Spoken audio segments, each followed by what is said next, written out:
Hope your Friday's going well and look forward to a great four-state weekend. Wanted to put the wraps on our precipitation numbers from earlier this week since we're going to hit a dry spell here for really about the next week and a half. Ended up with about 7/10 of an inch. Not too bad considering, coming off of what the drought monitor is slowly improving as we head toward the end of the year. So we'll take it where we can get it. Our temperatures right now, it has been a little bit of a chilly morning.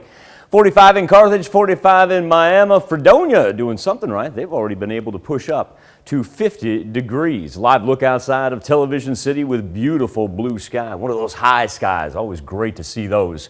But you'll notice a little wind chill still in effect right now. That's thanks in part to that west wind. Now, it's not coming out of the due west. We've seen a little switch down here where it actually wants to work out of the southwest, and that's going to result in some warmer temperatures on Saturday. But for the time being, it's actually going to go about 10 to 15 miles per hour, even gust up to 20.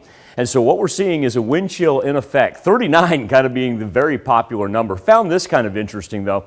Wanted to pay attention to Yates Center up here because earlier this morning they had a wind chill of 17. But now we see Yates Center, one of the warmest places on the map compared to what we saw on the eastern portion of southwest Missouri. That's because they lost that cloud cover right there. And so, yeah, 7 degrees warmer in Yates Center compared to Mount Vernon and Cassville, despite the fact that it was about, 12 degrees colder this morning. Let's kind of break down the continental United States. Got the big trough of the jet stream right here. Now, this band that runs from the Gulf up toward the Tennessee River Valley made its way over the Appalachians towards the mid-Atlantic right there. That's the same organized system that gave us that 7/10 of an inch of rain that we talked about earlier. While it hasn't been severe, hasn't caused any flooding, has been impressive in scope in the fact that it has maintained that organization and been able to stay together really for about 3-4 days right now. Completely different story on the west coast. Look, you've got high pressure running from the Canadian border all the way down to the Gulf of Mexico.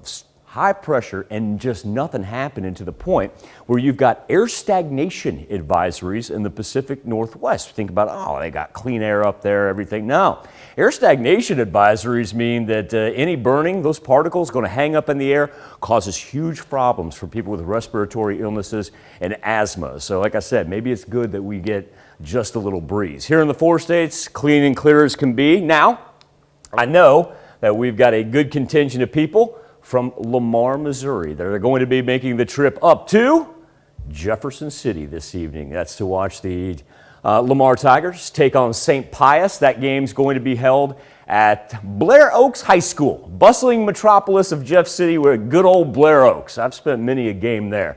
Nice thing is, no travel concerns. Going to be absolutely great for the Missouri Class II title game that kicks at 7 o'clock tonight. All right, let's talk weekend here. As we push through, Tanya, we're going to see 50s tomorrow. Now, one thing I do want to point out, Saturday morning, patchy fog. It'll burn off quickly. And then look at our warming trend as we head into, that's that same one I was working on last week. Watch this warming trend as we head into next week as we're throwing 60s up on the board for, what would that be, mid-December, say, about that time? I'd qualify that as mid-December. Sure. You can't complain about 60 for mid-December.